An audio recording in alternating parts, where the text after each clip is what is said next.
Assalamualaikum warahmatullahi wabarakatuh, sahabat beriman. Kisah Nabi Ibrahim yang dibakar oleh Raja Namrud adalah kisah yang masyhur. Dalam peristiwa itu, Allah menunjukkan kekuasaannya dengan menundukkan api agar tidak membakar Nabi Ibrahim. Nabi Ibrahim pun selamat dari gunung api yang dibuat Raja Namrud. Namun tahukah kamu, lokasi Nabi Ibrahim dibakar oleh Raja Namrud? Sebelum membakar Nabi Ibrahim, Raja Namrud memerintahkan para pengikutnya untuk mendirikan sebuah bangunan yang tinggi. Tujuannya adalah agar semua rakyat mengetahui pembakaran ini. Hal tersebut terdapat dalam Al-Quran. Mereka berkata, dirikanlah suatu bangunan untuk membakar Ibrahim, lalu lemparkanlah ia ke dalam api yang menyala-nyala itu. Quran Surah As-Safaat ayat 97. Setelah kayu bakar terkumpul dan orang ramai-ramai berkumpul, kayu lalu dibakar dan terbentuklah gunung berapi yang dahsyat.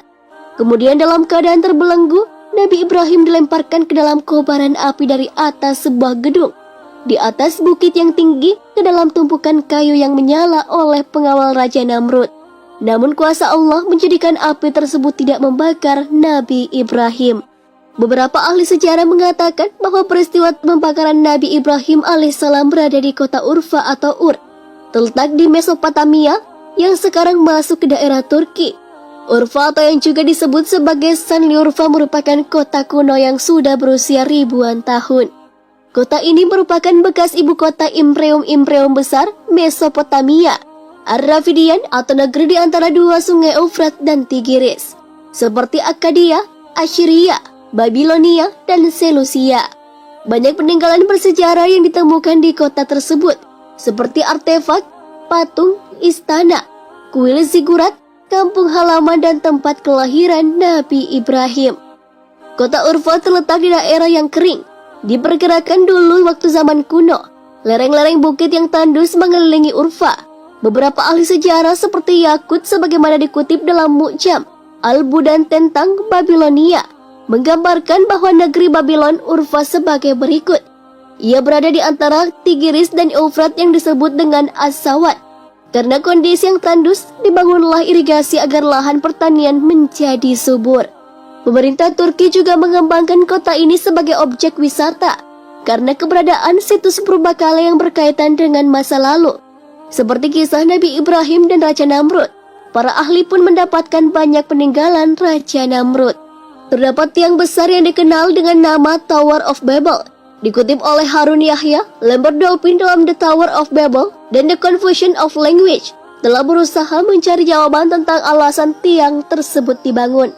Setelah melakukan penelitian secara seksama dan rinci, Dolphin pun menyimpulkan bahwa itu dibangun sebagai bentuk kesombongan untuk mencari kepuasan dan kemegahan diri. Pada masa itu, Babylon atau Babilonia termasuk kerajaan yang makmur. Rakyatnya hidup senang, akan tetapi kebutuhan rohani mereka berada di tingkat jahiliyah. Mereka menyembah patung-patung yang mereka pahat sendiri.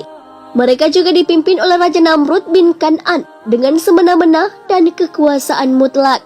Selain itu, di tempat pembakaran Nabi Ibrahim dulu, sekarang terdapat kolam ikan. Kolam ikan itu berisi ikan berwarna hitam seperti ikan gabus. Hanya ada satu jenis ikan dalam kolam itu, dengan berbagai ukuran, mulai yang kecil sampai yang besar.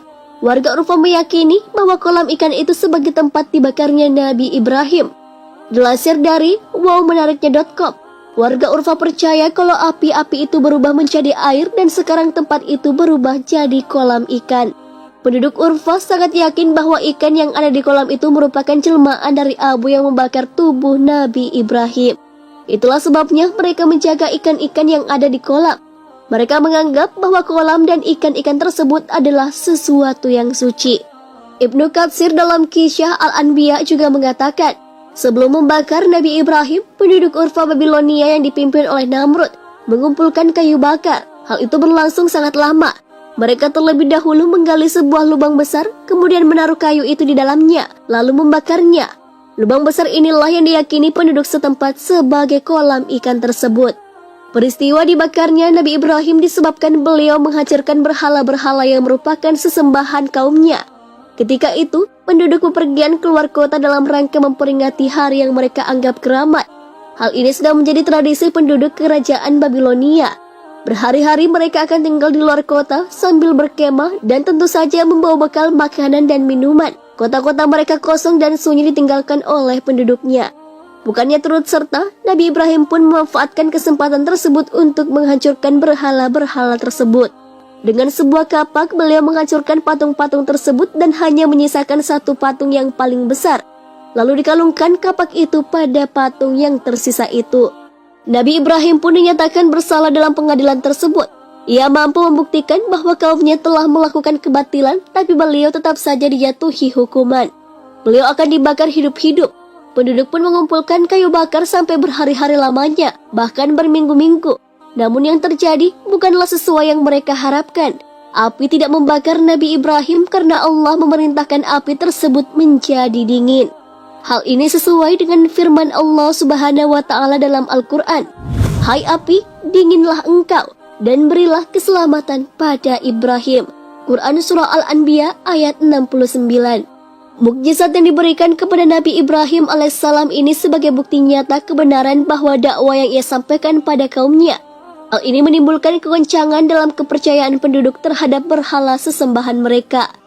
Ketika Ibrahim selamat dari kobaran api, ia bersama sebagian anggota keluarganya pergi meninggalkan Urfa dan mengembara hingga ke Mesir, Syam, Syria, Hebron, dan Palestina. Sepeninggal Nabi Ibrahim, Allah membinasakan kaum Urfa karena tidak beriman kepada Allah Subhanahu wa Ta'ala dan menghancurkan kekuasaan Raja Namrud. Kehancuran kerajaan Namrud ini terjadi pada abad ke-10 sebelum Masehi. Sekitar 100 meter dari tempat pembakaran, terdapat tempat kelahiran Nabi Ibrahim.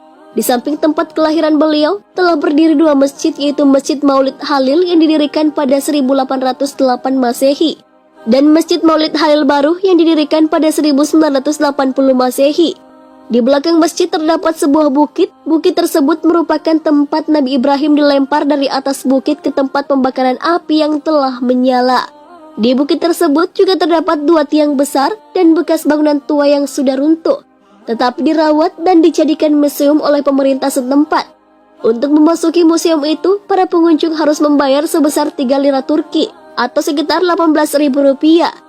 Sahabat beriman, itulah kolam ikan yang dulunya adalah tempat pembakaran Nabi Ibrahim alaihissalam. Lubang yang dibuat oleh kaum Nabi Ibrahim atas perintah raja kini berubah menjadi kolam ikan. Ikan-ikan yang hidup di dalam kolam tersebut tidak boleh ditangkap dan dimakan. Hal itu karena penduduk kota Urfa percaya bahwa ikan-ikan tersebut adalah jelmaan abu dari pembakaran Nabi Ibrahim alaihissalam. Dari peristiwa tersebut, Nabi Ibrahim selamat dari hukum raja yang zalim berkat kuasa Allah Subhanahu wa Ta'ala. Wallahu a'lam bishawab. Wassalamualaikum warahmatullahi wabarakatuh.